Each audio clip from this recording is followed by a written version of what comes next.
It finally feels like Europe has woken up to the idea that if Islam requires you to kill people for exercising their free speech, like, say, drawing a picture of one religious prophet or another. Returning now to our top story, the outrage in the Muslim world over caricatures of the Prophet Muhammad. Any depictions of Muhammad are offensive to the faithful. Then your religion is fundamentally incompatible with Western values. But in many Western nations, freedom of expression is a sacred right as well, including the freedom to express offensive ideas. Look, we live in a tolerant and permissive society, but that doesn't extend to killing cartoonists because they offended your religion. And if you think it does, damn straight, your religion is irreconcilable with Western values. And maybe you would be happier in the land where they hang gays, behead witches, and stone adulterers. Whether it is stoning for adultery, whatever it is, if it is from Allah and His Messenger, that is the best punishment ever possible for humankind. And that is what we should apply in the world. Well, who agrees with that? Allahu Akbar. Oh yeah, throwing stones at someone till they die. That really sounds like the ruling of the most supreme and benevolent being in the universe. You see, when we first had the Danish cartoons of Muhammad, many in the mainstream media were intimidated into silence. The decision of many media outlets, including CNN, to pixelate the images of Muhammad. Now, I know, as well as you do, that you have not done that in order to avoid sparing the hurt feelings of my fellow guest. You've done it because you're afraid of retaliation and of intimidation. Because while the truncheon may be used in lieu of conversation, words will always retain their power. Words offer the means to meaning, and for those who will listen, the enunciation of truth. Now, I'd like to ask him and anyone else who agrees with him who's watching, is that the relationship they want to have with the free press? Because if we have to use this stupid word offensive, those of us who believe in the Enlightenment and the Constitution and the First Amendment are very much offended by this mad, babyish conduct. But we don't go out and kidnap the nearest Muslim we can find and take him hostage. Including people like South Park. They succumbed to religiously motivated threats of violence by Muslims, which basically meant it was down to us, the little people, for a grassroots movement. This time, not a bit of it. Well, with the odd exception of the constantly offended social justice warriors, like feminist frequency writer Jonathan McIntosh. Oh, what's that? Intel is now partnering with Feminist Frequency in a diversity initiative. Which is why we're making a significant investment to support diversity and inclusion in our industry. Over the next 5 years, we will invest $300 million. Together with partners and industry leaders in diversity, gaming, and education, we will make a difference. Are you kidding me? The Feminist Frequency team, headed by a woman who claims not to be wasting police time by diverting their effort away from catching real criminals because she's in constant mortal fear of gamers. Utah State University police and administrators have been working throughout the day to assess the level of risk to students or to a speaker scheduled to visit. USU police, in conjunction with several teams of state and federal law enforcement experts, determined that there was no threat to students, staff, or the speaker, so no alert was issued.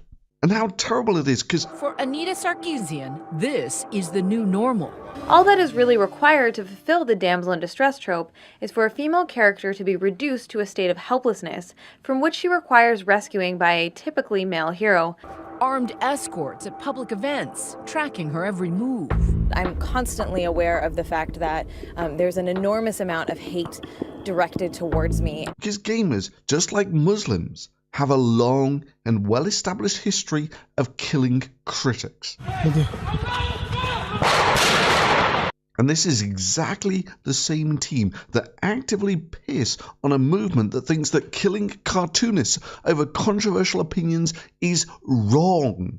And I want to stress this. This is not some damsel first world feminist princess who wants to lecture everyone else on how privileged they are.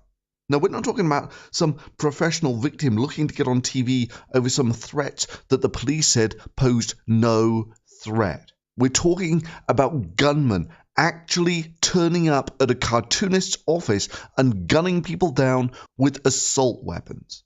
But thank God, Allah. No, even better, thank the great celestial feminist that these uber liberals, these bleeding heart liberals, are now in decline. You know, the ones who are outraged that a female character designer made Bayonetta sexy. How do you respond to critics who say, well, this is fantasy, this is not reality, you have to lighten up? Yeah, that's a fun argument. Games have a huge impact on our society, so it's not just fantasy. It actually works to potentially reinforce some pretty harmful messages about women. But don't bat an eyelid at women in the real world being stoned to death in the Middle East. Whether it is stoning for adultery, whatever it is. Because you wouldn't want to offend their religion now, would you? That would be hate speech. These same liberals who wail in the streets of San Francisco for the poor feelings of Muslims hurt by cartoons, but go out of their way to make sure they express no outrage. In fact, the exact opposite when cartoonists are gunned down in their offices. This isn't just good business. This is the right thing to do.